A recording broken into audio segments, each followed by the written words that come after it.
एक पंक्ति आपने सुनी होगी, जिस जगह पर आकर लोग खुदकुशी के बारे में सोचते हैं, उसी जगह से मैंने जीने के बारे में सोचना शुरू कर दिया है।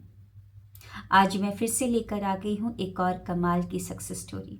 लेकिन आज की ये जो सक्सेस स्टोरी है और सक्सेस स्टोरी से बहुत ही डिफरेंट है, क्योंकि आज की ये सक्सेस स्टोरी उन सभी के लिए प्रेरणा बन जाएगी जो लोग सोचते हैं कि अब कुछ हो नहीं सकता, सिर्फ एक ही ऑप्शन नज़र आता है, हार मान जाने का और जीवन को ख़त्म कर देने का।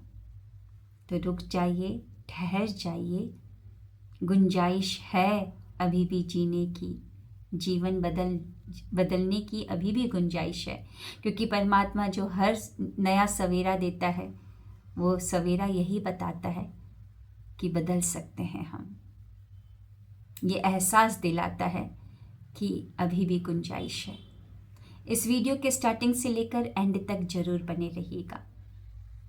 आगे बढ़ने से पहले वो सक्सेस स्टोरी क्या है उस पर आने से पहले यहाँ पर एक मूवी के बारे में मैं चर्चा कर रही हूँ। 2005 में एक मूवी रिलीज़ हुई थी जिसका नाम है कंट्रोल, और इस मूवी के बारे में मुझे एट ज़ीरो किताब को पढ़ने के बाद पता चला।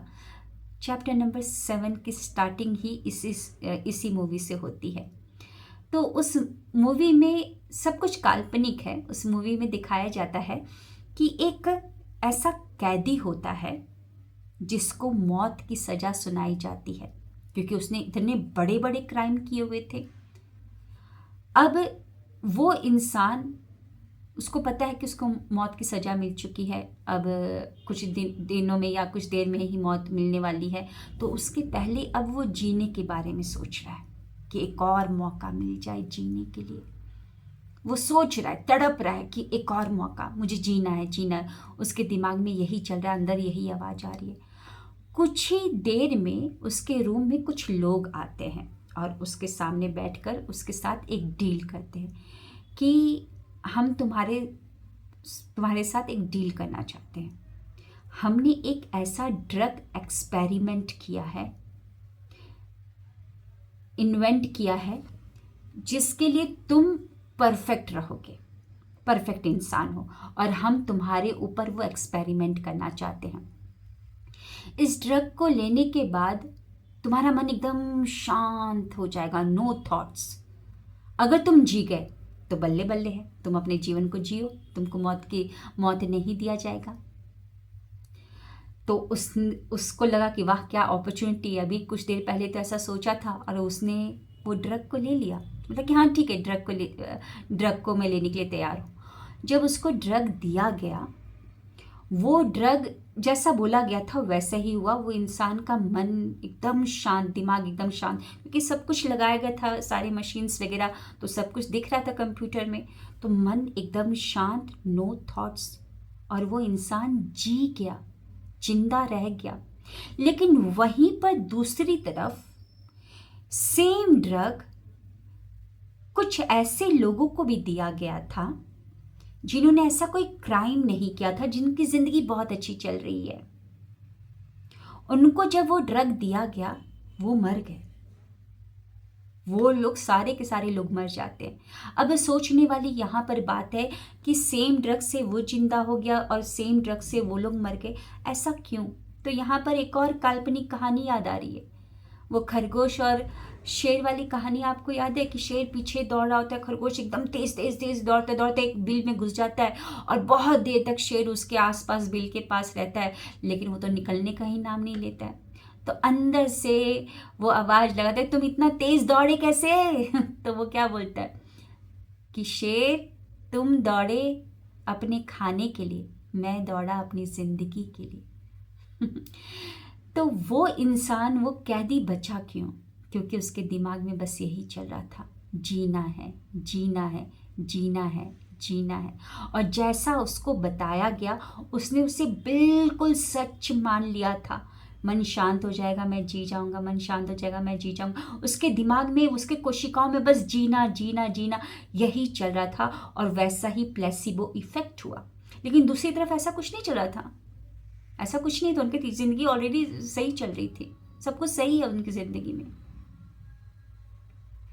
तो मैं यहाँ पर अपनी स्टूडेंट की आप लोगों के सामने जो कहानी है बताना चाहूँगी। यहाँ पे नाम रिवील नहीं कर रही हूँ क्योंकि इनकी लाइफ में ना बहुत ज़्यादा प्रॉब्लम है। आगे भगवान की कृपा ज़रूर बरसेगी इनके ऊपर, और मैं चाहती हूँ कि उनकी ज़िंदगी जैसा वो चाहती है वैसा बिल्कुल हो जाए, और वैसा होगा। जितने अच्छे से ये अपने ऊपर काम कर रही है ना, बहुत अच्छे से काम कर रही है। इनका मेरे पास कॉल आता है करीबन अभी 10 दिन पहले ही, और बहुत ज़्यादा परेशान थी। इनकी जो स्टोरी है, मैं पूरी कंप्लीट स्टोरी आप लोगों को नहीं बताऊंगी, लेकिन जो अभी मिली है जो सक्सेस स्टोरी, उतना ही मैं आपको बताऊंगी।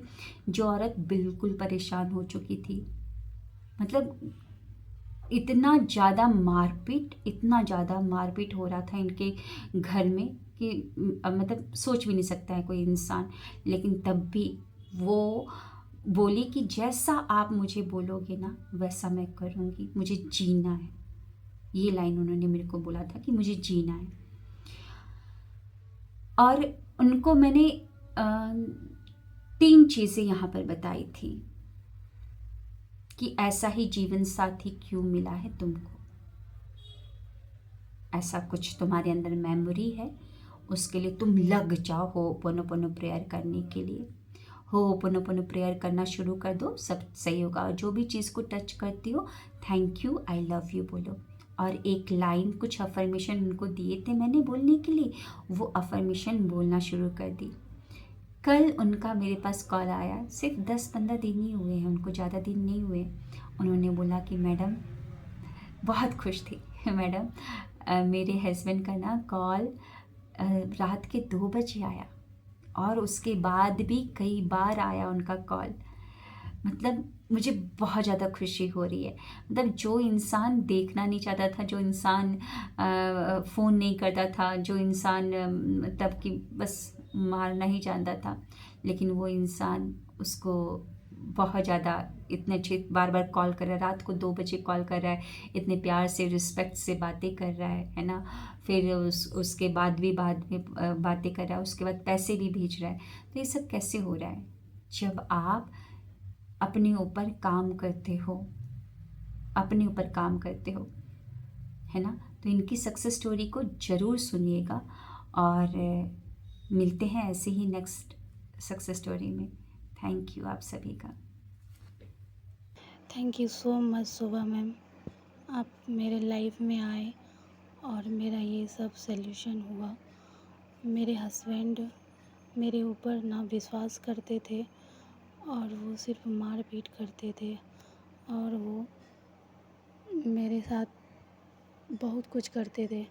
जब से मैं शोभा मैम के साथ जुड़ी हूँ और होपोनोपोनो प्रेयर की हूँ और एक अफर्मेशन डाली हूँ, उस उसके बाद से मेरे लाइफ में बहुत चेंज हुआ। Thank you so much Shobha ma'am, thank you so much.